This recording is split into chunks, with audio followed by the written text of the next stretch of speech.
She ran because she refused to be handed over to a cruel man, far too old to be her husband. That night, believing she was running into the arms of the great love of her life, she discovered something worse than rejection. She overheard the cruel plans, the lies, and everything he truly thought of her. Betrayed, humiliated, and with no way out, she believed she had lost everything. Until she stumbled into a stranger in the darkness. In an act of desperation, she did the unthinkable. She asked that man to marry her, without imagining that she was offering her life to the Alpha King of another realm, the most powerful, the most coveted, the most dangerous of them all. The decision to run had not been born of courage. It had been born of desperation. Ariel watched herself in the mirror of her chambers, her fingers trembling as she fastened the last jewel into her chestnut hair, which fell in waves over her shoulders. The reflection staring back at her did not seem like her own.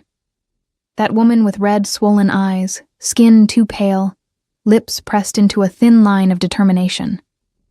That was not Lady Ariel of Valamore, the obedient daughter of Lord Cedric of Valamore. She was a desperate stranger. In 3 days, I will belong to Lord Bartholomew. The thought struck as it always did now. A brutal blow that stole the air from her lungs. 3 days. 72 hours until her father would hand her over like prized cattle to a man old enough to be her grandfather, whose filthy, sweaty hands had touched her face during the betrothal dinner, as if he already had the right to touch whatever he pleased. The way his gaze had traveled over her body with calculated possession had made her stomach churn. You will survive this, she had thought that night, locked inside her chambers. Many women survive. But surviving was not living. And Ariel had tasted what it meant to live during those secret months with Thomas. The memories came without permission, as they always did. Thomas smiling at her in the moonlit gardens, their fingers intertwined as they walked between the rose bushes. Thomas whispering promises against her lips during stolen kisses behind the stables. Thomas writing letters that she hid between the pages of books. Words of love that made her heart race every time she reread them. "Let's run away," he had written in his last letter, 3 weeks before the engagement was announced. "I will find a way. Trust me." And she had trusted him. Heavens, how she had trusted him. The sound of footsteps in the corridor made her straighten her shoulders. The youngest maid, Eliza, the one who had agreed to help her out of pure compassion and the promise of a small fortune when everything was over, entered the chambers carrying a tray of tea that neither of them would touch. "The guards at the East Tower will be changing shifts in 1 hour," Eliza whispered, her nervous eyes darting toward the closed door. "You will have 15 minutes, maybe less, to cross the servants' corridor and descend into the tunnels." Ariel nodded, her throat too tight to speak. 15 minutes between imprisonment and freedom, between a life that suffocated her and the chance to breathe again. "And Thomas?" Her voice came out weaker than she intended. "Did you deliver my message?" "I did. I gave it to him personally this morning. He said he will be waiting at the tavern on the edge of the village, just as you asked." Relief and anxiety mixed in Ariel's chest in warm waves. "He will be there. He loves me. This will work." But a small voice, the one she had been silencing for weeks, whispered treacherously, "What if it doesn't?" Ariel shoved the thought away with force. She could not allow herself to doubt now. Not after weeks of planning every detail, memorizing every guard patrol pattern, gathering every gold coin and every jewel she had managed to hide. The velvet pouch resting heavy against her waist beneath the dark cloak was proof of her determination. It was everything she owned in the world, all her wealth accumulated since childhood. And I will give it all to him. Every coin, every jewel. Because without Thomas, this gold is worth nothing. "My lady," Eliza touched her arm gently, "there is still time to change your mind. If your father finds out, if the guards catch you, then they will catch me." The words came out firm, firmer than Ariel felt. "But I have to try, Eliza. I have to at least try to choose my own fate, even if only for one night." The maid nodded, tears glistening in her eyes. and may the love you seek be true. May it be true." The words echoed in Ariel's mind as she waited, every minute dragging like hours. She mentally reviewed the path through the servants' tunnels, those narrow, dusty passages she had discovered as a child during explorations her governess would have considered improper for a young lady. How many times had she hidden there, pretending to be an adventurer escaping imaginary dragons? She had never thought she would one day use those tunnels to escape a real dragon, one wearing the face of her own father. Lord Cedric of Valamore was not a cruel man by nature. He did not beat his servants, did not rule with obvious tyranny, but his ambition was cold and calculated, and his only daughter had always been, in his eyes, a political tool to be used at the right moment. Marriage to Lord Bartholomew would bring land, influence, an alliance that would strengthen Valamore's position among the northern realms. Anger burned hot in Ariel's chest, temporarily pushing the fear aside. She had spent 20 years being shaped, prepared, polished for this exact purpose. Etiquette lessons, dancing instruction, training in household management, all so she could be the perfect wife for whatever nobleman her father chose. But no one had ever asked what she wanted. No one had cared that her heart belonged to someone else. A soft knock at the door made her jump. Eliza entered again, her face pale. "It is time, my lady. The guards have just left for the East Tower. Time to choose." Ariel stood, her legs unsteady but functional. She took the dark cloak and pulled the hood over her head until only her face was visible.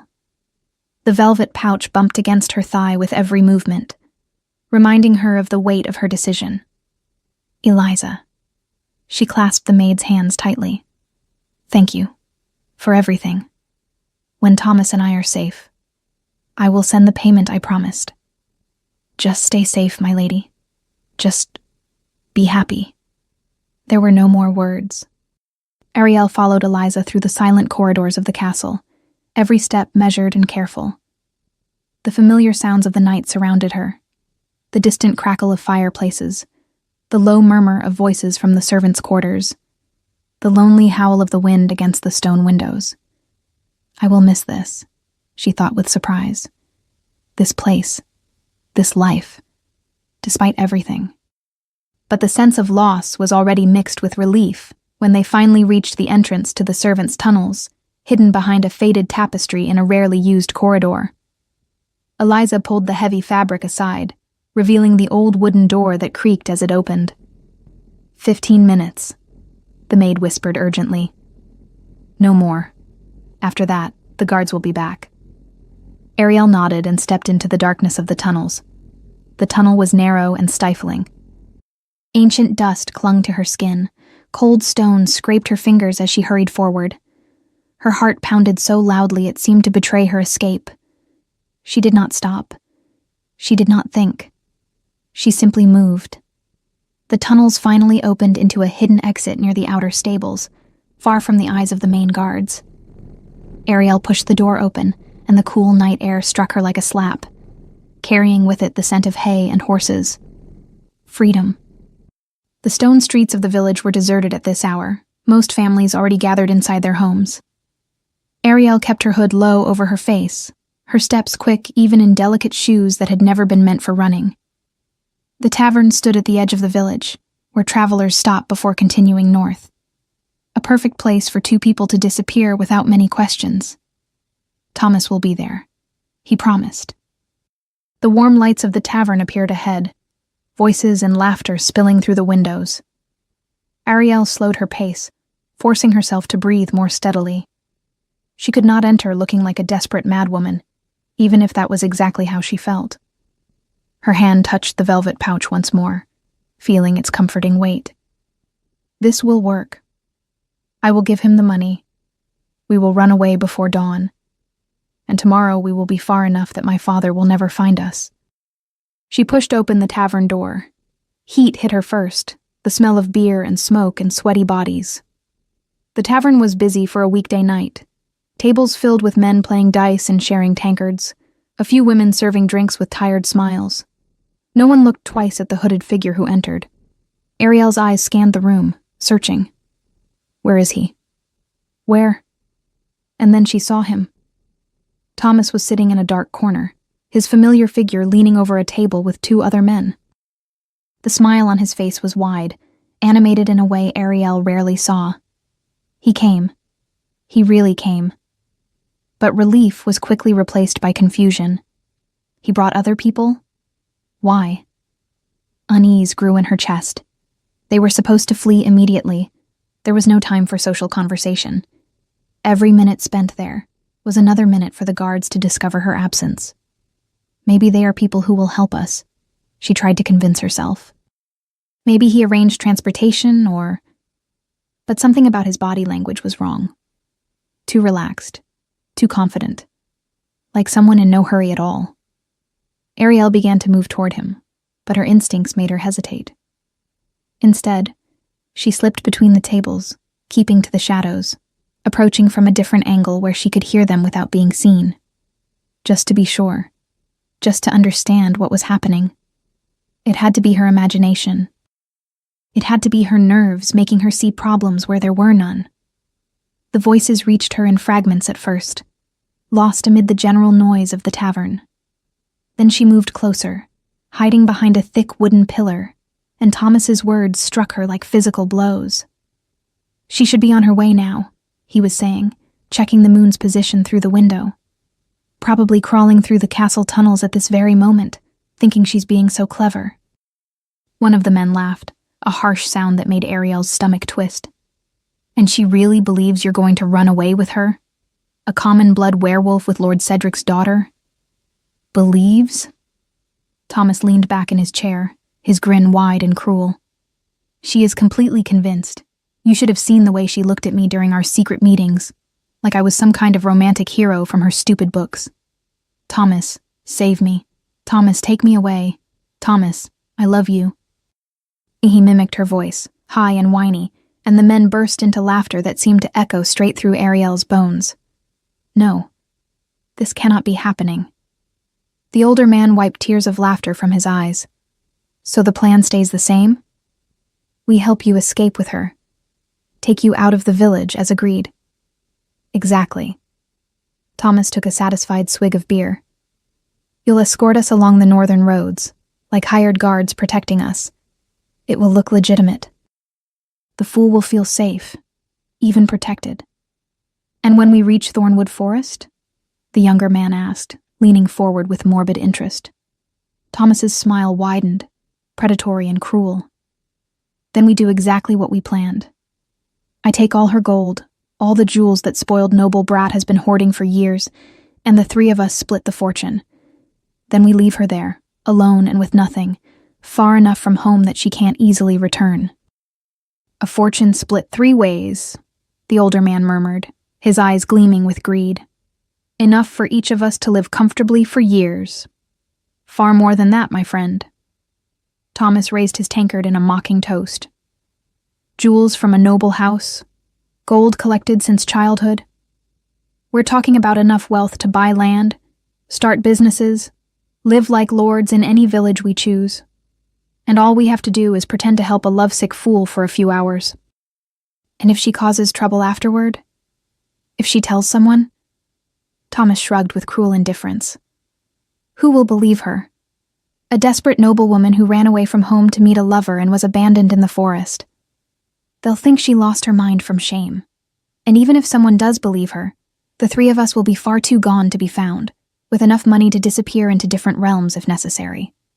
He checked the moon's position again, gauging the time. She should arrive any moment now. I can't wait to see that lovesick look in those foolish eyes when I appear all concerned about our great romantic escape. It will be almost too entertaining. The 3 men laughed, a low conspiratorial sound that blended with the tavern's noise. Ariel's legs nearly gave out. She had to brace herself against the pillar to keep from falling, her hand pressed over her mouth to stifle any sound that might escape. Months. Wasted. Her mind struggled to process, to understand. The kisses, the promises, the letters she had kept against her heart. All lies. All just a careful plan to steal her fortune. And worse, he had not been alone in it. There were accomplices. An elaborate scheme. The pain was physical, a crushing weight in her chest that made breathing impossible. Tears burned her eyes, but she blinked them back furiously. Not here. Not in front of them. She had to leave. She had to escape before she completely lost control, before Thomas saw her and put that cruel performance into motion. But when she took a step back, the world spun dangerously. The betrayal, the humiliation, the renewed despair of realizing she was back at the beginning, without a plan, without help, without jewels. Ariel looked down at the velvet pouch still tied at her waist. Everything she owned in the world. The fortune Thomas and his accomplices planned to steal from her with false smiles and an elaborate act of romantic escape. No.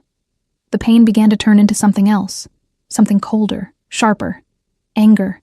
Pure, burning anger that dried her tears and hardened something inside her. They will not have me. Not my money. Not my continued humiliation. Not the satisfaction of leaving me broken in a forest. But what would she do now? Return to the castle? Face marriage to Bartholomew with no way out? The thought made bile rise in her throat. There has to be another way. She turned, walking blindly toward the tavern door. She needed to think, to breathe, to find a solution before it was too late. The jewels were still with her. That meant she still had options, still had some way to buy her freedom. But how? How, when the only plan I had has just been revealed not only as a lie, but as a cruel trap? The tears returned, silent and hot, streaming down her face as she pushed the door open and stepped into the cold night air. The outside world felt too bright, too real. The moon too luminous for the darkness consuming her chest. Ariel began to walk without direction, simply needing to move, needing to put distance between herself and those voices laughing at her naivete, plotting her ruin. But her feet stumbled on the uneven stones of the street, her vision blurred by tears, making it impossible to see clearly. That was when she collided with someone. The impact was solid, strong enough to make her lose her balance. She was going to fall, going to finally collapse completely. But a hand closed firmly around her arm, stopping her fall. Wait. The voice was deep, commanding, carrying a weight of authority that made Ariel freeze instinctively. But there was something else in it too, an unexpected softness that contrasted with the firmness of the grip. Please. Her own voice came out broken, desperate. Please let me go. I need to leave. She tried to pull her arm free, but the hand did not loosen. It did not hurt, was not violent, but it was firm, unmovable. You are crying. It was not a question. It was an observation, stated with absolute certainty. Ariel kept her eyes tightly shut, refusing to look at whoever was holding her. That is none of your concern. Please, look at me. There was command in those words, but also something that sounded genuinely concerned. Fingers touched gently beneath her chin, applying the slightest pressure to lift her face. For a long moment, Ariel resisted. She kept her eyes closed, turned her face as much as she could away from that gentle but insistent touch. But finally, too exhausted to keep fighting, she yielded. She opened her eyes. The man before her stole her breath. He was tall, easily a head and a half above her, with broad shoulders that filled the fine coat he wore. But it was his eyes that held her. Pure amber, glowing in the torchlight of the street like molten gold, studying her face with an intensity that made her forget to breathe. Blonde hair fell to his shoulders, and there was something in the way he held her, in the way he stood with absolute confidence in his own strength, that spoke of nobility. Who is this man? What happened? He asked again, his voice lower now, almost gentle. And perhaps it was the shock of Thomas's betrayal still burning. Perhaps it was the desperation of having nowhere to go, nothing left to do. Perhaps it was simply that this stranger was looking at her as if he truly cared about the answer, when her own father had never cared enough to ask whether she wanted the arranged marriage. The words came before she could stop them. It happened, she whispered, her voice breaking into uneven pieces. Something terrible happened. He did not respond immediately, only waited. Patient. As if he had all the time in the world to listen to the troubles of a stranger crying in the street. And she simply fell apart. I thought he loved me. The words poured out in a desperate rush, tears now falling freely. I risked everything. Everything. I planned my escape for weeks, gathered every coin I owned, every jewel. And I came here to meet him. To run away with him because I would rather die free than live as the property of a man I despise. She sobbed, wiping her tears furiously. But they kept coming. And he was in there, with 2 other men, planning it all. They were going to pretend to help me escape, make me feel safe, and then rob me. Take all my money and leave me abandoned in some distant forest, laughing at me, calling me foolish, saying I was naive and spoiled. It was all a lie. Every promise, every kiss, every letter, all just an elaborate trap to steal from me. Mine. The thought hit Archer like lightning the moment he caught her, stopping her from falling. Instant. Primitive. Absolute. He should not have been in that village that night. He should have been at the encampment with his retinue, preparing for the formal negotiations set to begin at dawn. But the idea of one more night suffocating beneath the weight of the crown, the expectations, the constant performance that being king demanded, had been too much. So he had slipped out. Dressed in simple clothes, though unmistakably fine to any attentive eye, wanting only to walk, to breathe, to be a man for a few hours before the role of King Archer of Thornhaven swallowed him again. And then she collided with him. The beast inside him recognized something in her before his conscious mind could catch up, and when she finally opened her eyes, those deep brown eyes, bruised and full of pain, so raw, something in him simply knew. She is my mate. What happened? He heard himself ask, his voice lower, gentler than he meant it to be. And she broke. The words spilled out in a desperate rush. The betrayal, the man who had pretended to love her only to steal her fortune, the accomplices planning to abandon her in some distant forest, the forced marriage waiting for her in 3 days. With every word, Archer's anger swelled. Hot, dangerous.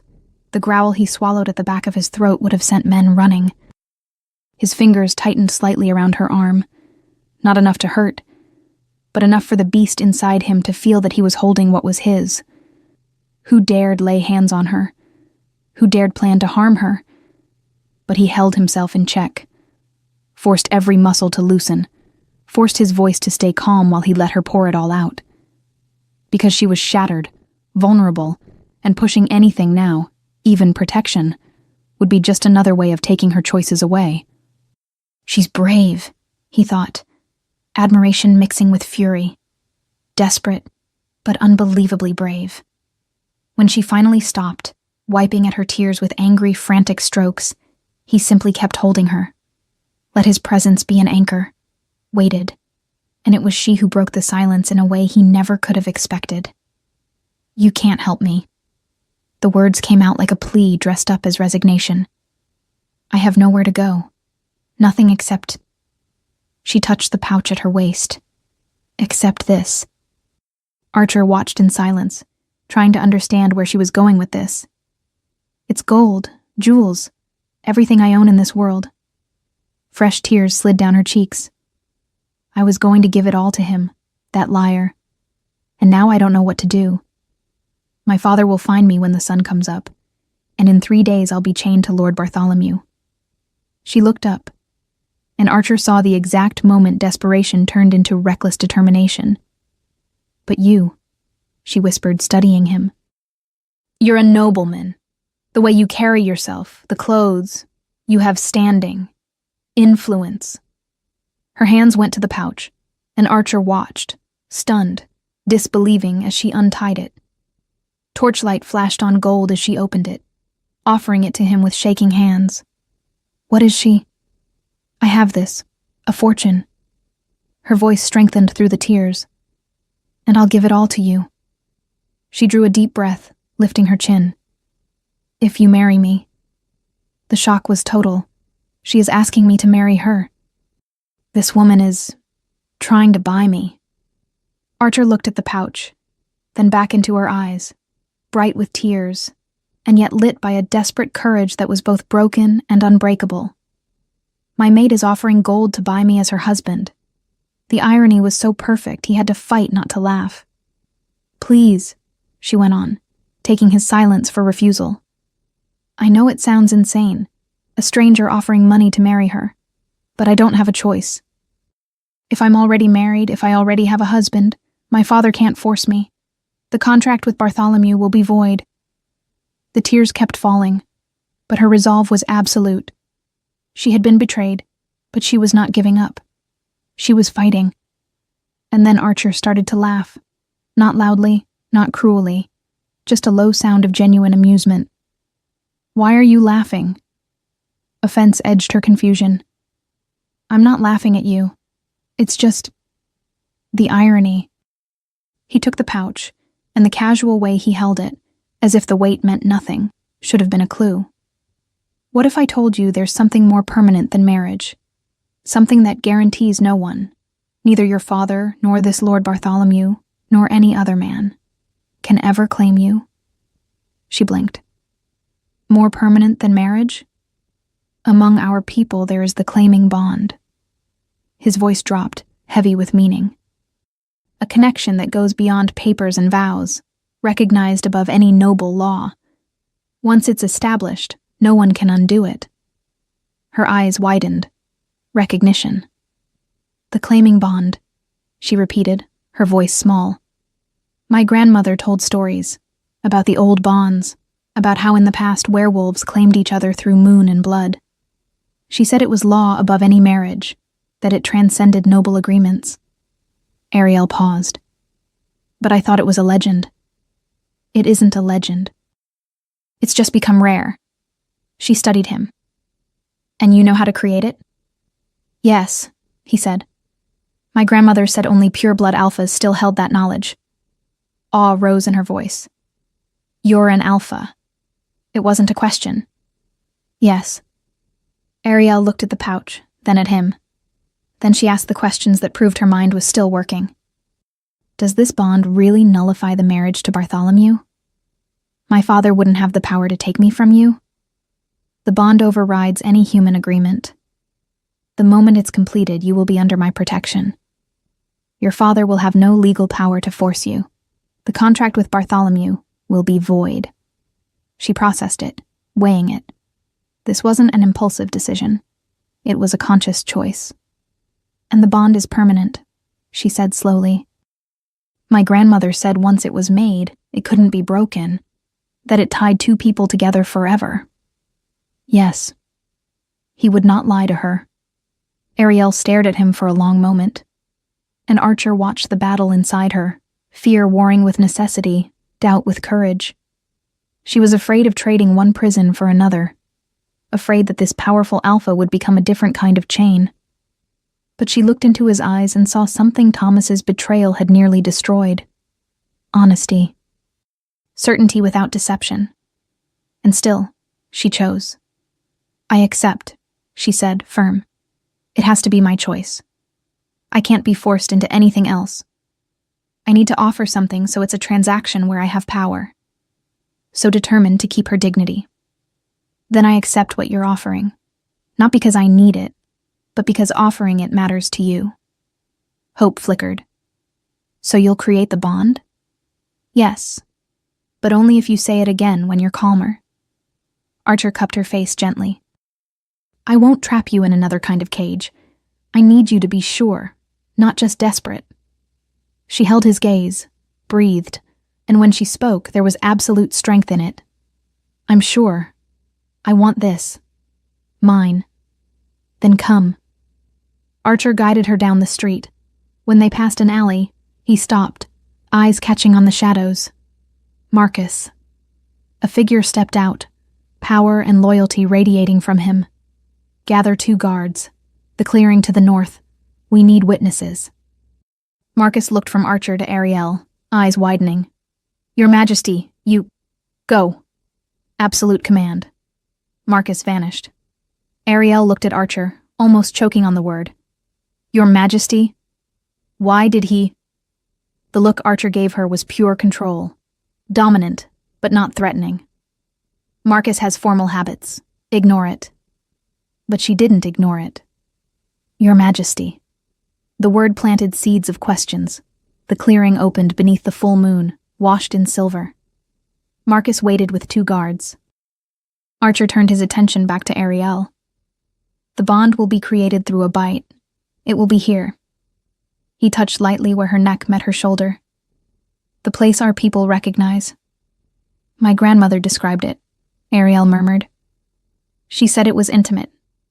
You will feel my instincts, my emotions, and I'll feel yours. Deep and permanent. She took a steadying breath. And you truly want to do this? Yes. Through the touch, she felt absolute certainty. Then do it. I choose this. Archer stepped closer. His hand settled on her shoulders. Last chance.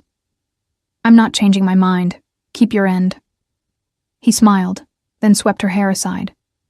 Moonlight bathed her skin, turning it into living silver. The air thickened, charged with something ancient and powerful. Under the moon, I claim you. And he bit. The world exploded. Ariel gasped, not from pain, but from sensation. Heat surged from where he bit her, spreading like molten fire through her veins. Her entire body came alive in ways she didn't understand. Sounds sharpened. She could hear the wind whispering secrets through the leaves, his breath against her skin, the beat of 2 hearts. 2. Pounding closer and closer, sinking until she couldn't tell which was hers. And then came the wave of emotions that weren't hers. Fierce satisfaction, absolute protectiveness. A primitive possessiveness that should have frightened her, but somehow made her feel safe. As if, at last, someone saw her as something precious. When Archer pulled back, licking the wound, Ariel was breathing hard. The world had changed, colors brighter, sounds clearer, and his presence a steady pulse inside her like a second heart. What? Her voice failed. Her hand flew to her neck. Is that you? The bond, my emotions, and I feel yours. It was true.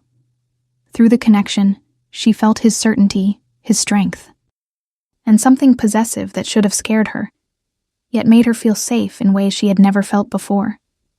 She closed her eyes, sorting through the chaos. The pain of Thomas's betrayal was still there, raw. But there was relief too. The crushing weight lifted. And hope. Intense, she whispered. You'll get used to it. She opened her eyes, meeting his. Through the bond, she felt something in him settle, like her gaze brought him a deep peace. It worked. My father can't force me anymore. No, no one can. You're free. Free. Tears burned, not from pain, but from relief so intense it hurt in a different way. I chose this, and it worked. Archer drew her closer. You were brave, and you'll never be alone again. What do we do now? Archer studied her face. There was so much she would learn tomorrow. Marcus and the guards will escort you back, but we'll see each other very soon, sooner than you think. And when that happens... He paused, a mysterious smile curving his mouth. A lot is going to change. He took her hands, squeezing firmly. You made the right choice. Trust that. And trust that, no matter what you learn tomorrow, I'm on your side. Always. The intensity in his words made her shiver. Through the bond, she felt layers of meaning she couldn't decipher. I trust you.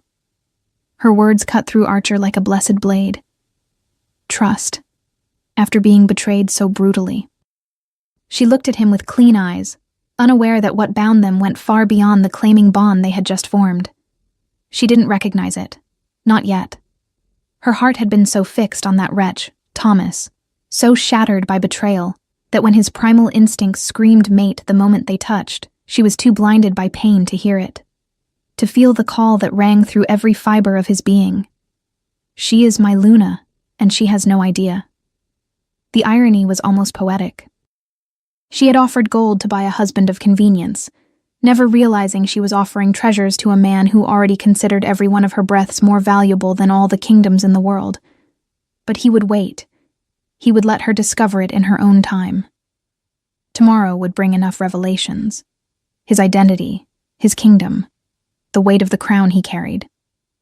She didn't need the added burden of knowing fate had tied her to him before she could even choose. First, she needed to heal. Then she would see what he had seen from the start. Marcus stepped closer. "My lady, we need to go." She hesitated. "I don't even know your name." Archer smiled, promising surprises. "You'll learn tomorrow. For now, rest." The journey back felt surreal. Marcus and the guards treated Ariel with a reverence that left her confused. Why are they looking at me like that? Through the bond, she felt Archer at a distance. Satisfaction, certainty, fierce protection, and peace. Back at the castle, Ariel lay down, her hand touching the mark. Through the bond, she could feel Archer, solid as rock. "Who are you? Why does everyone treat you like that? Why does Marcus call you your majesty?" But the questions could wait. The mark pulsed beneath her fingers, and for the first time in weeks, Ariel slept, without fear. The dawn came far too soon. Ariel woke to Eliza's gentle touch shaking her shoulder, the maid's voice edged with urgency. "My lady, you need to wake up. Your father is demanding your presence in the Great Hall immediately." Ariel's heart lurched. But then through the bond, she felt something, a calm, solid presence, pulsing with absolute certainty. Archer. Even at a distance, the connection between them was an anchor. "Why?" Ariel asked, sitting up. "What happened?" Eliza looked nervous, wringing her apron in her hands. "There's an important visitor. All the nobles in the castle have been summoned. Your father said it's a matter of utmost diplomatic importance. How much time do I have?" "Half an hour, at most." "Your father is extremely agitated, my lady. I've never seen him like this." Ariel nodded, already rising. Her hand went instinctively to her neck, touching the mark that still pulsed with warmth. Through the contact, she felt another wave from the bond, something that felt almost like amusement. "What are you plotting?" "Eliza, I need a high-collared dress. The most formal one we have." The maid went to the wardrobe and returned with a dark green velvet gown with an ornate collar. As she helped Ariel dress, her eyes studied her mistress with curiosity. "My lady," Eliza said hesitantly. "Thank goodness you gave up on running. If your father had found out..." Ariel touched the mark hidden beneath the collar, feeling the heat beating there. "I didn't give up, Eliza. I just found a different way out." The maid frowned, confused, but didn't question her. The great hall was packed when Ariel arrived. Nobles from all over Valamor had been summoned, dressed in their finest, all whispering with curiosity. The air was thick with tension and expectation. Lord Bartholomew was there, his bulky body draped in expensive silks. When his eyes found Ariel, he smiled, a possessive smile that made her stomach turn. In 3 days, I was supposed to be his, but not anymore. Thomas was there too, dressed as a servant, positioned among the other castle workers. When their eyes met, he winked, a conspiratorial gesture that made it clear he still thought she was the lovesick fool. Ariel's anger burned cold in her chest. He will face judgment. Lord Cedric, her father, stood at the center of the hall, visibly unsettled. He adjusted his clothes, checked positions, barked orders at servants. Sweat shone on his forehead despite the morning chill. Who could make him this nervous? "Ariel," her father called, waving her closer. "You look presentable. Good. King Archer of Thornhaven honors us with his presence for crucial territorial negotiations. You will conduct yourself with the utmost dignity. Understood?" Ariel nodded. Her father was Lord Cedric of Valamore, a powerful ruler, but not a king. And he was about to negotiate with one of the most powerful kings in the werewolf lands. No wonder he was nervous. "Yes, father." "Stand there," he pointed to a space among the other nobles, "and do not speak unless you are directly addressed." Ariel obeyed, taking her place where indicated. Through the bond, she felt a presence drawing nearer. Archer. He was close now, very close. Her heart sped up. Is he among the entourage? Hidden, watching. The minutes dragged. The hall held a tense silence, everyone waiting. And then it happened. Ariel shifted slightly, adjusting her stance, and the collar of her dress slipped. An older maid standing nearby saw it first. Her eyes widened. "My lady," she whispered urgently, reaching for Ariel's collar. "Your collar is—" "It's fine." Ariel tried to step back, but the maid was already straightening the fabric, and she saw it. The mark. Unmistakable. Deep. Fresh. The maid gasped, the sound far too loud in the silent hall. Lord Cedric stopped mid-conversation with a nobleman and turned sharply. "What is it?" The maid had gone pale, her mouth opening and closing. Then, finally, "My lord, your daughter. She bears a mark."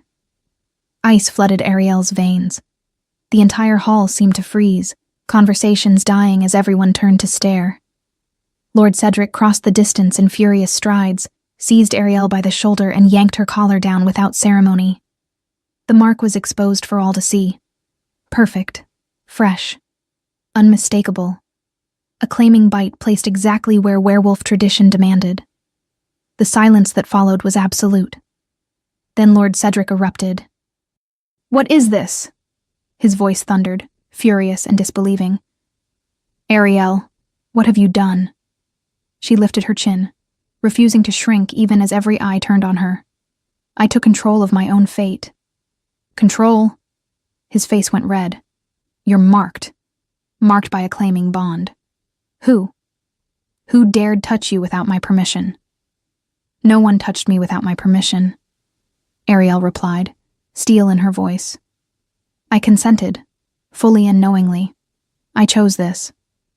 Lord Bartholomew had stepped forward, his face twisted. "She's ruined.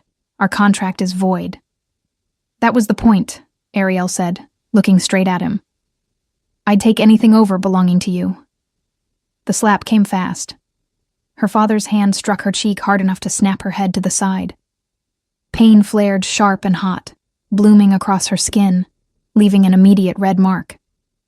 "You've ruined everything," her father was shouting now. "Years of negotiations, of planning, and you destroy it all for some ridiculous fantasy. Who was it? Tell me who it was so I can kill him and end this farce." Ariel turned her head back, touching her burning cheek. Through the bond, she felt something shift violently, like a wave of absolute fury detonating somewhere in the distance. Archer felt it. He felt my pain. "You will not lay a hand on him," she said, her voice low but loaded with certainty. "And he is not just any werewolf." "Then who?" Lord Bartholomew demanded. "Which bold servant had the audacity to—" The great hall doors slammed open, and Ariel's world changed completely. Archer stepped in, and there was nothing simple about him now. He wore royal attire, black and gold fabrics that screamed power and bloodline, a cloak flowing behind him like wings. Blonde hair was partly pulled back, revealing a face that was both devastatingly handsome and utterly unforgiving. And his eyes, those amber eyes that had looked at her with gentleness, now burned with golden fire, barely contained fury rolling off him in waves that made every werewolf in the hall instinctively recoil. No, it can't be. But it was. Marcus entered at his side, wearing Thornhaven's colors, and behind them came a retinue of royal guards, each bearing weapons and crests. The entire hall dropped into deep reverence. Nobles bowed, servants knelt, and the earlier chaos collapsed into absolute silence. Lord Cedric went deathly pale, dropping to his knees so quickly he nearly stumbled. "Your Majesty. I had no idea Your Majesty had... We were expecting you, but..." But Archer didn't look at him. He didn't look at anyone. His eyes went straight to Ariel, and the intensity of that gaze hit her like a bolt of lightning.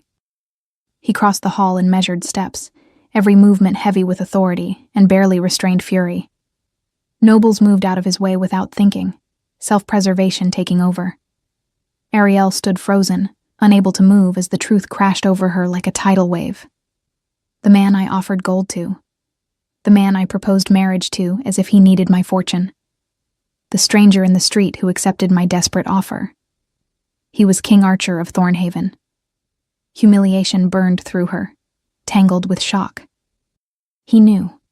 All along, he knew exactly who he was.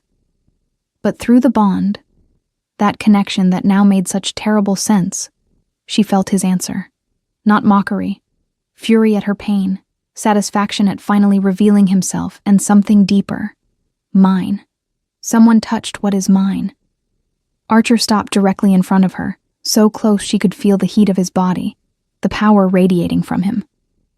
And then, with a gentleness that clashed violently with the fury pulsing through the bond, he lifted his hand and touched her cheek, where the red imprint of the slap was still visible.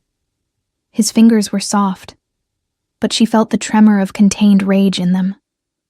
"Who?" His voice came out low and dangerous, echoing through the silent hall. "Dared to hurt you?" Lord Cedric, still on his knees, went even paler. The entire hall seemed to hold its breath. No one answered. Fear was thick in the air.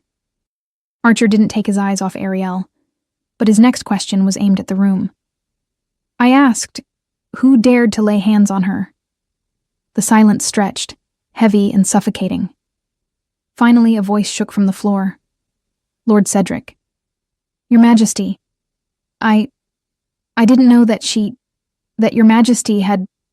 Archer turned slowly, his eyes locking onto Lord Cedric on his knees. "You." It wasn't a question. It was an accusation. "You struck her." "I didn't know," Lord Cedric stammered. "My daughter, she marked herself without permission, ruined years of planning. I didn't know it was Your Majesty who..." "Ah." The word was ice cold. "So, you would have had permission to strike her if she weren't my mate. Is that what you're telling me?" Lord Cedric opened his mouth, then shut it again, unable to answer. Archer turned back to Ariel, and with a deliberate motion, pulled her collar fully aside, exposing the mark for everyone to see clearly. "She bears my mark," Archer said, his voice carrying through the hall with absolute authority. "She is my mate, my queen, and you," he looked back at Lord Cedric, "have just made the mistake of hurting her." The hall erupted in shocked gasps. Queen. He called her queen. Through the chaos, Ariel heard whispers. The king's mate. She'll be Thornhaven's queen. King Archer has never chosen before. Lord Cedric was visibly trembling. "Your Majesty, I beg forgiveness." "I didn't know she was your daughter," Archer cut him off, his voice like steel, "is no longer yours to command or punish. She is under my protection. And whether in my presence or not, anyone who touches her without her consent will answer to me personally." The threat hung in the air, clear and lethal. Archer looked at Lord Bartholomew, who stood trembling near the dais. "As for you and your ridiculous contract, it is void. The claiming bond overrides any human agreement. I suggest you forget any claim you thought you had over her." Bartholomew shook his head frantically. "No, Your Majesty. I have no claim. I beg forgiveness." "Out. Get out of my sight." Bartholomew practically fled the hall, his dignity in tatters. Archer turned back to Ariel, and when he spoke, his voice softened, only for her. "Are you all right?" It was the same question as last night, the same impossible gentleness beneath all that fury. Ariel paused, searching for words through the storm of emotion. "All this time, You're the king. You were always the king. Yes, he admitted simply. I always was. I offered you gold, she whispered, shame scorching her. I proposed marriage to the richest king in the lands as if you needed it, as if a handful of coins meant anything to you. And I accepted, Archer replied, his voice low but steady. Because you chose me without knowing what came with that title. You were brave enough to take control of your fate, to make a desperate proposal, but an honest one. And that matters more than any crown. Through the bond, she felt his absolute sincerity. There was no mockery, only deep respect. And something else, something fierce and possessive that made her feel safe in ways she never had before. Come, Archer said, holding out his hand. You need to leave this hall. And I need to step away from your father before my patience runs out completely. The veiled threat was unmistakable. Ariel looked at the offered hand, looked at the hall full of stunned eyes, looked at her father still on his knees, visibly terrified, and she placed her hand in his. Archer laced their fingers together, firm and warm, then turned to the hall. The territorial negotiations will be postponed, he declared with authority that allowed no argument. My maid and I have matters to settle. Marcus will remain for preliminary discussions with Lord Cedric. I will return when I am ready. Marcus bowed his head, though his eyes still held surprise at everything he had witnessed. As you command, Your Majesty. Archer guided Ariel out of the hall, fingers interlocked with hers, his presence steady and protective through the bond. And as the doors closed behind them, Ariel heard the hall erupt into frantic conversation, shocked voices trying to process the impossible thing they had just witnessed. But it didn't matter anymore. Because for the first time in her life, she wasn't alone. The most powerful king in the lands, the man she had offered gold to without knowing, the alpha she had proposed marriage to in desperation, had chosen to defend her in front of everyone. He had chosen her. Ariel stopped in the corridor, pulling her hand free from his. She led him through the halls, servants passing by stopping to bow deeply when they saw them, but none dared interrupt. At last, they reached the most luxurious guest chambers, those reserved for visitors of the highest importance. Ariel opened the door and stepped inside first, and Archer followed. The silence that fell when the door closed was dense, heavy. For long seconds, neither of them spoke. They simply stood there, the weight of everything that had happened pressing into the air between them. Then Ariel turned and said exactly what she was thinking. You were laughing at me. It wasn't a question. It was an accusation. Archer met her gaze, but he didn't deny it right away. No. No? She took a step toward him. You knew who you were. You knew I was offering gold to the richest man in the lands. And you smiled. I saw that smile. It wasn't mockery. Then what was it? Her voice rose slightly. Amusement? Pity for the desperate noblewoman who didn't know who she was talking to? It was relief, Archer said, and there was something in his voice that made her stop. She blinked. What? He drew a slow breath, then stepped closer, not touching her, but near enough that she could see every detail of his expression. And then a woman runs into me on a dark street. She's crying, shattered, and she makes me a proposal. He smiled, but there was something deep in his eyes. A terrible proposal, I should say. Completely improper, desperate, without formalities or political games. He paused, something sacred weighing his voice. And that woman? She was my mate. My companion chosen by the moon goddess. Something so rare I never thought I would be blessed with it. And she was offering me gold, proposing marriage, with no idea that fate had already bound us. Ariel couldn't breathe. The irony was almost perfect. Archer continued quietly. My mate, chosen by the gods, trying to buy me with mortal treasures, as if I needed gold when I had found something infinitely more precious. She closed her mouth. You weren't trying to impress me. You weren't calculating political advantage. You were just being honest about what you needed, and offering what you had in return. like a transaction between two people, not between titles. So yes, I smiled. Not because I was laughing at you, but because for the first time in years, someone was seeing me as just a man who could help, not as a king to be won. Ariel processed that, her anger beginning to waver. But you still let me do it. Knowing. Yes, he admitted without hesitation. Because if I had told you right then, in that moment, everything would have changed. You wouldn't have made that proposal. You would have thought about politics, about implications, about whether I was testing you somehow. You would have stopped being honest and started being cautious. He stepped closer by one more pace. And I wanted that moment. That one moment where someone chose me without knowing what came with it. Where the choice was only about me. His hands lifted, then stopped just short of touching her face, waiting for permission. Ariel hesitated, then gave a slight nod. His fingers touched her cheeks, gentle. You're angry with me. You have every right to be. I am, she confirmed. And yet you came here with me. You're still here. I don't know why.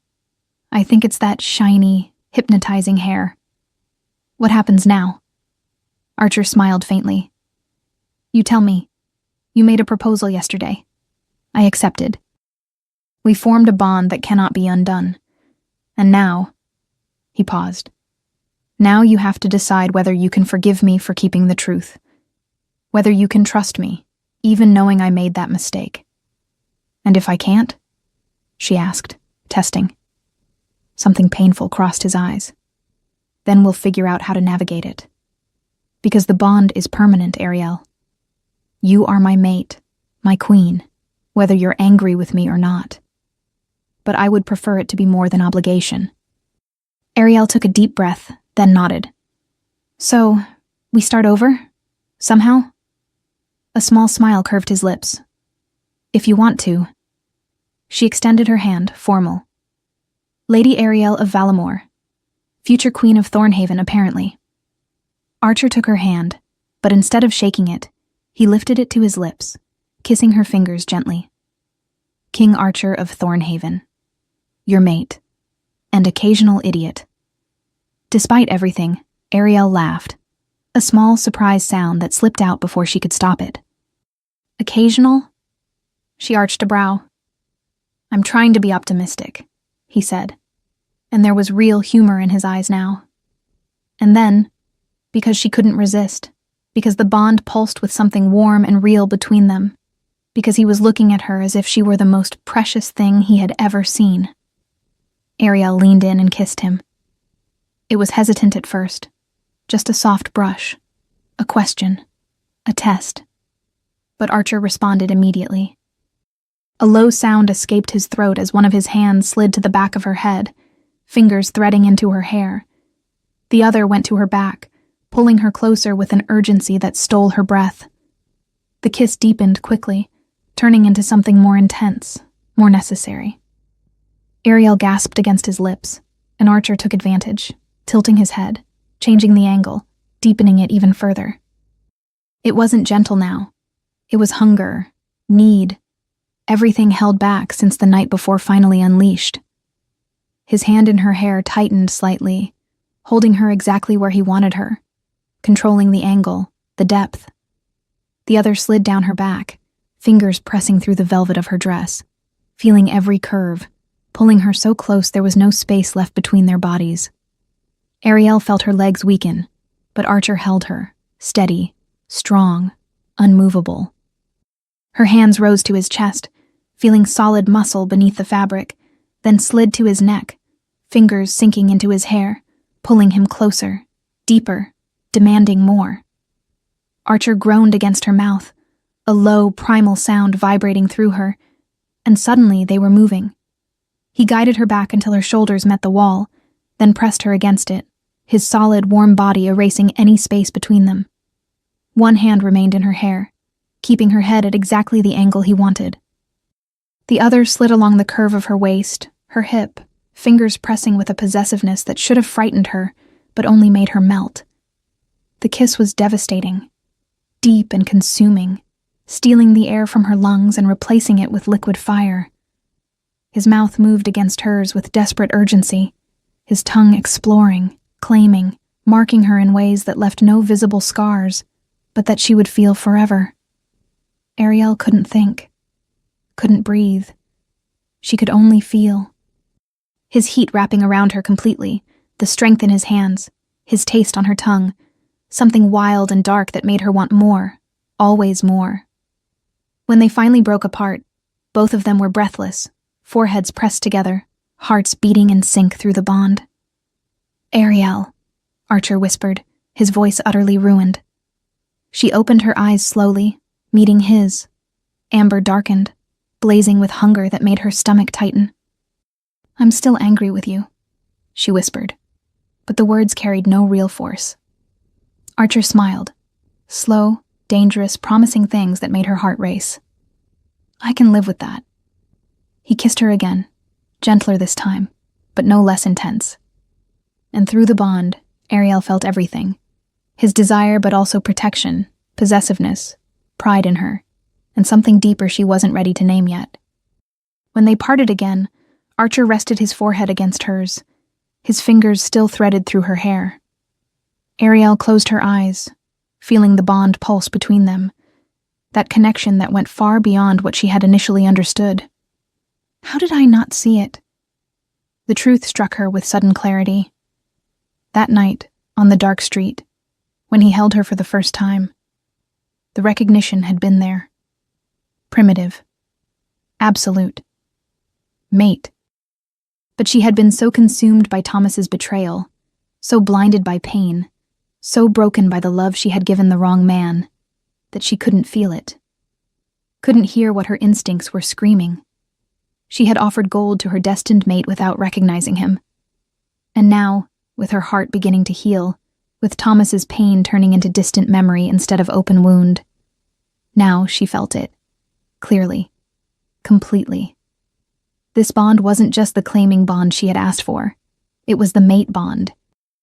The recognition that should have happened at first touch, but that her broken heart couldn't process. He knew, she realized with absolute certainty through the connection. He had felt it from the beginning. And still, he waited. Let her heal. Let her choose him without the weight of knowing fate had already tied them together. "You are mine," he said quietly. And it wasn't a question. It was a declaration, a promise, a vow. "And I am yours, no matter how angry you are. That doesn't change." "No," Ariel agreed softly, feeling the truth of it through the bond. "It doesn't."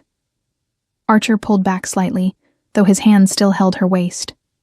"There's something I need to do," he said, and something in his tone made Ariel straighten. "What?" "Thomas," Archer said, the name coming out like a low growl. "He's still in the castle, and he needs to answer for what he did." The name fell between them like a stone dropped into still water, sending ripples outward. Ariel felt something cold pass through her.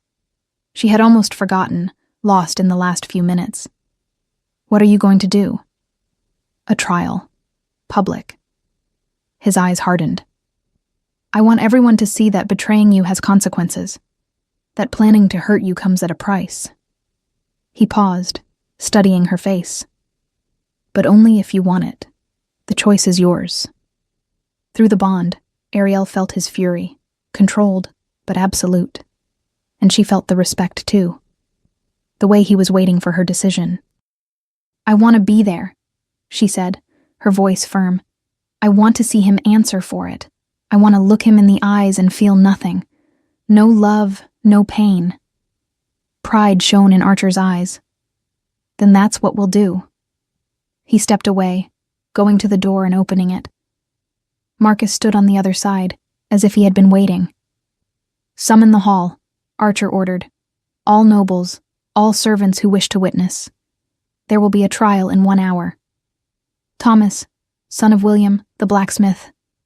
He is to be arrested immediately for treason, conspiracy to commit theft, and planning the abandonment of a noblewoman. He's already detained, my lord. Marcus said, and Ariel looked at Archer in surprise. He turned to her. I ordered his arrest the moment I entered the castle and felt your pain through the bond. Before I even reached the hall, I commanded that they find the man who planned to betray you. His eyes hardened. 1 hour later, the great hall was full again. But this time, it was different. The summons had been broad. Not just nobles, but anyone who wished to witness was permitted.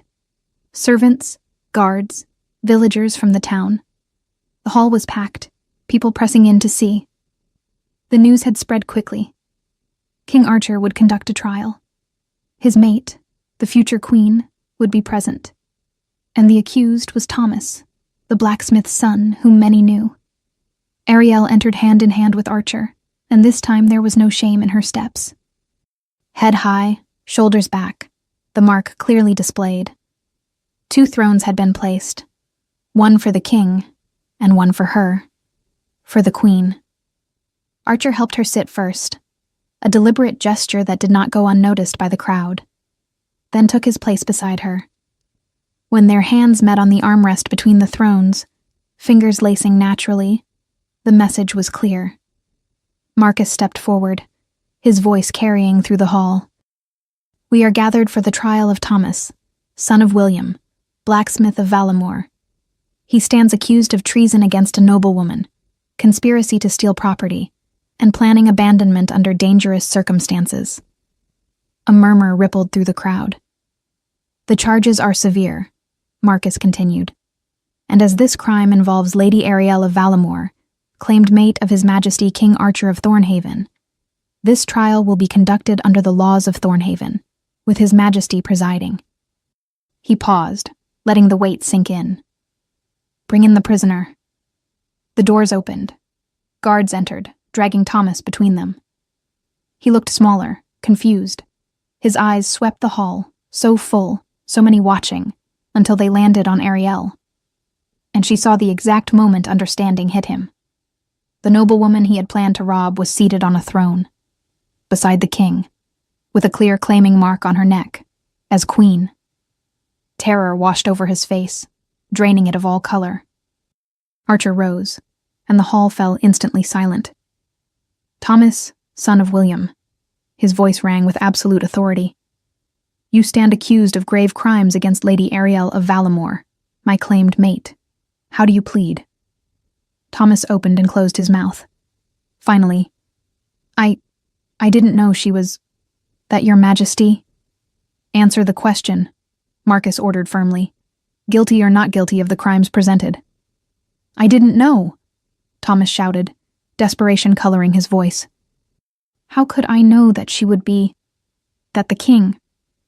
So you admit the acts, Archer said with icy calm, but claim ignorance of the victim's identity as your defense? Tense silence. I'll ask more plainly, Archer said. Did you plan to deceive Lady Ariel? Did you plan to take her gold under false pretenses? Did you plan to abandon her in a dangerous location?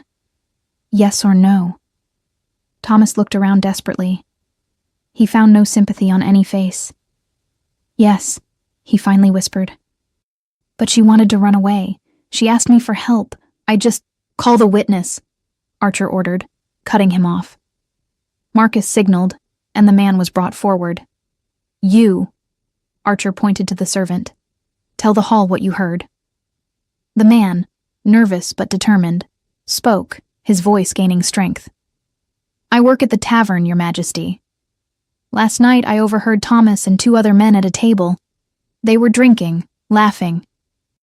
Thomas said a noblewoman was so desperate she was going to give him all her gold. Said she had a fortune. The hall murmured in shock. He said he would pretend to help her escape. The servant continued. Said he would take the money, lead her away with the other 2 men as guards, and once they were far enough, they would take everything and leave her alone. Split the gold 3 ways. Lies, Thomas shouted. He's... Silence. Absolute silence. Archer returned to his throne, standing beside Ariel, his hand settling on her shoulder. But there is one voice that matters more than any other. The victim. He looked at her. Lady Ariel, future Queen of Thornhaven, the crime was against you. What is your verdict? The entire hall turned. Ariel rose slowly, feeling the weight of it. But through the bond, she felt Archer's support. She descended the steps, approaching Thomas. And she felt pity. Only pity. You called me a fool, she said, her voice carrying clearly. And maybe I was. Foolish to trust. Foolish to believe what we felt was real. She stopped in front of him. But I learned something. Being brave enough to trust, to hope. That isn't weakness. It's strength. Because even after you betrayed me, I still had the courage to try again. Her voice grew stronger. I made a desperate proposal to a stranger. I offered everything with no guarantees, and that stranger saw me, not as a fool, not as an opportunity, but as someone worth choosing. Thomas opened his mouth, but she cut him off. So yes, I agree with whatever sentence His Majesty proposes, because you had the chance to choose kindness, loyalty, perhaps even real love, and you chose greed, you chose cruelty. She turned, walking back with steady steps. And now you will live with the consequences. The hall erupted in approval. Archer took her hand as she reached the throne, absolute pride in his eyes. The sentence, Archer declared, is permanent banishment from all werewolf lands under the jurisdiction of Thornhaven and its allies. You will be marked as a traitor. Any property will be confiscated, and you have until tomorrow's sunset to leave these lands. If found afterward, immediate imprisonment. Thomas went white. No, please, I have family. You should have thought of that before, Archer said coldly. Guards, take him. Thomas was dragged out, his pleas ignored. And when the doors closed, Ariel felt something finally loosen. It was over. Archer turned to the hall. Let this trial serve as a reminder. Betrayal has consequences, and those who harm the vulnerable will answer for it. He paused. This court is adjourned. After the hall emptied, Ariel remained seated on the throne, processing it all. Thomas was banished. Bartholomew had fled. And she was free. That afternoon, Ariel sent for her father. When he arrived at the chambers, caution lined every part of him. He seemed smaller, older. Ariel, sit down, she interrupted, pointing to a chair. He obeyed, and that alone said everything. Lord Cedric obeyed no one, but now he obeyed her. Ariel remained standing, a position of power that was no accident. You sold me, she said, her voice calm but heavy with raw truth. As if I were livestock, merchandise, something to be traded to the highest bidder. He opened his mouth. She raised a hand, silencing him. No, you will listen. For the first time in my life, you will truly listen. She took a deep breath, arranging years of hurt into precise words. You raised me to be a tool, to serve your ambitions, to strengthen alliances that benefited you. And when I no longer served your purposes the way you wanted, you sold me to the vilest man you could find. Lord Cedric shrank in his chair. But, Ariel continued, and there was strength in her voice now, I survived. Not because of you. In spite of you. I found my own courage. I made my own choices. And I built my own way out. She moved to the table, picking up a document Marcus had prepared that morning. She placed it in front of her father. This is an official renunciation. Valamor relinquishes any claim over me, any authority, any right to interfere in my life. He looked at the document, then at her. And this clause, Ariel pointed, specifies that any attempt to interfere, any attempt to use my name for political gain, any attempt to control me through Thornhaven, will result in immediate severance of trade and alliances. Marcus made it very clear that Thornhaven will support this fully. Lord Cedric took the document with visibly trembling hands. He read it once, twice. You are cutting me off completely, he said, his voice hoarse. No, Ariel corrected. I'm freeing myself. There's a difference. If you sign this, if you respect my boundaries, maybe one day we can have some kind of relationship.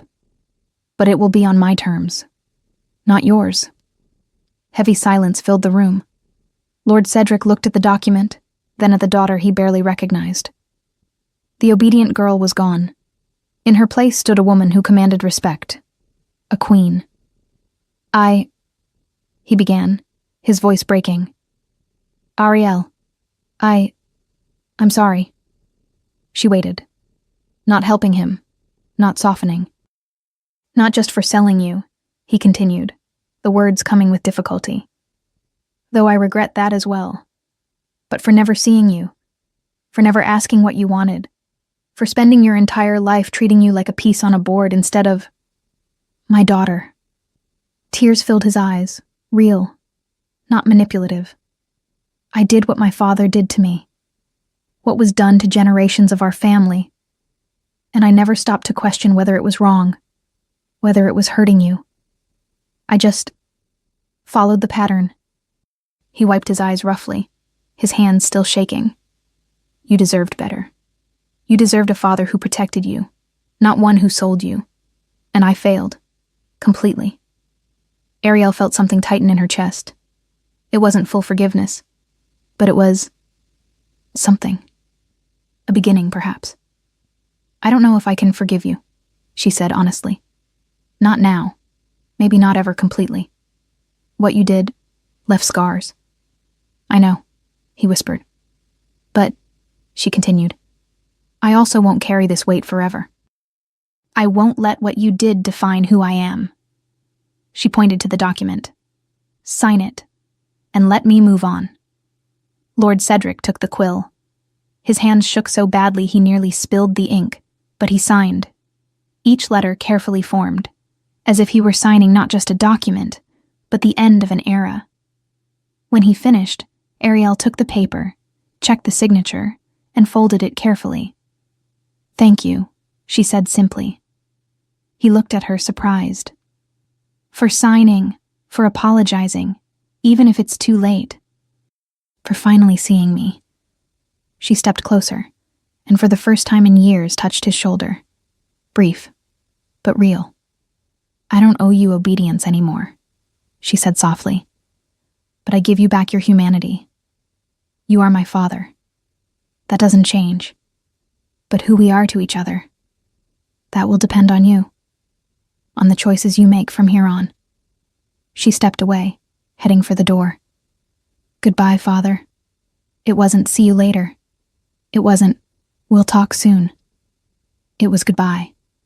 Final, definitive. Lord Cedric remained seated, watching his daughter leave. And for the first time in decades, he cried. Ariel found Archer in the courtyard the next morning, already waiting beside the carriage. Eliza was inside, nervous but excited. Guards were positioned, horses ready, everything waiting only for her. Archer studied her face as she approached, seeing something different there. "How did it go?" "Necessary," she replied simply. He nodded, understanding through the bond. Then he held out his hand. "Ready?"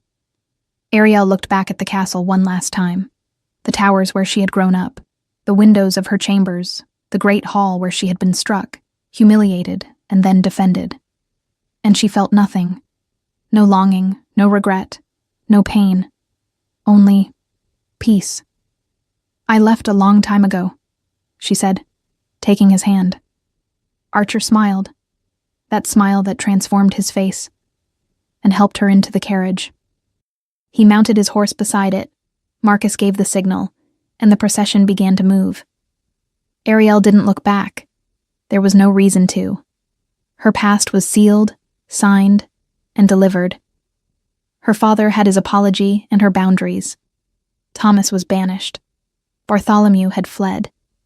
And she was free. Through the window, she watched Archer riding, blonde hair gleaming in the rising sun, posture confident, amber eyes occasionally flicking to the carriage as if he needed to be sure she was still there. "My mate, my king, my chosen." And for the first time in her life, Ariel wasn't running from something. She was running toward something. Toward Thornhaven. Toward her new kingdom. Toward a life that would be her own. "Where have your thoughts gone, my lady?" Eliza asked timidly from across the carriage. Ariel smiled, touching the mark on her neck that still pulsed with warmth. "To the future," she said. "Only to the future." And as the carriage rolled on, leaving Valamore behind for good, Ariel closed her eyes and let the bond wrap around her. Through it, she felt Archer. His satisfaction, his joy, his fierce pride in her. And something deeper. Something that was beginning to feel dangerously like. Later, she thought, smiling. We'll explore that later. For now, it was enough to be free. It was enough to have chosen. It was enough to be going home.